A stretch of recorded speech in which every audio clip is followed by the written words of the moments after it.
Alexa. Am I gonna do it? Looks that way. Do I wanna do it? Not really. Do I have to do it? Probably. If I ever want to see my friends again, just say yes.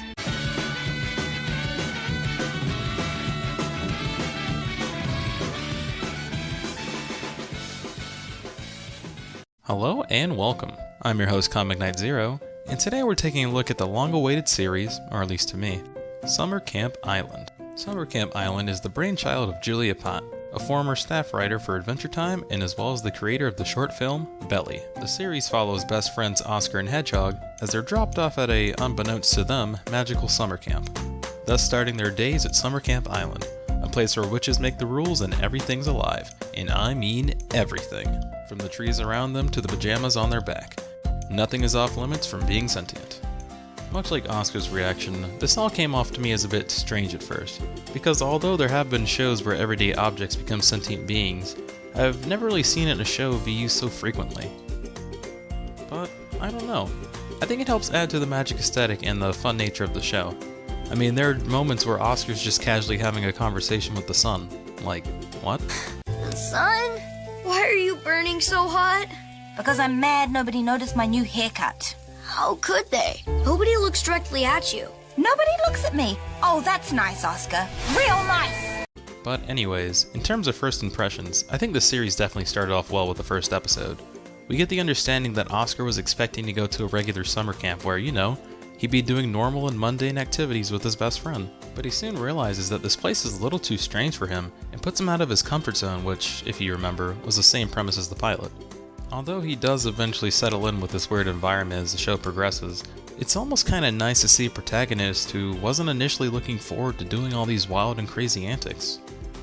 It's a predicament that helps him grow externally through friendships and internally as a character. I'd say over the course of Season 1, he's become a lot more outgoing and accepting of the strange things that happen on the island. Oscar's best friend Hedgehog, on the other hand, was excited for these crazy antics right from the get-go. She's a smart girl interested in science and math and is usually there to help Oscar through his hardships of being at camp. You can definitely tell she has an easier time adjusting on the island than Oscar. This is probably due to the fact that her father keeps hounding her to focus on studying so she can get a good job and be ready for retirement. Jeez, chill dude. These type of hints were seen in the first episode and is mentioned more later on in the series.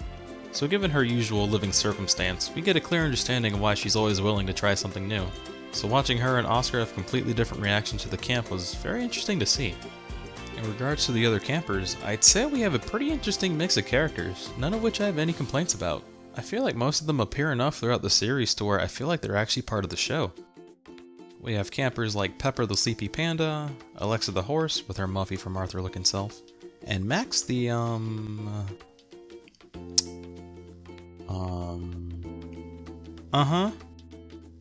Moreover, I'm very interested in the three witches who also happen to be the camp counselors.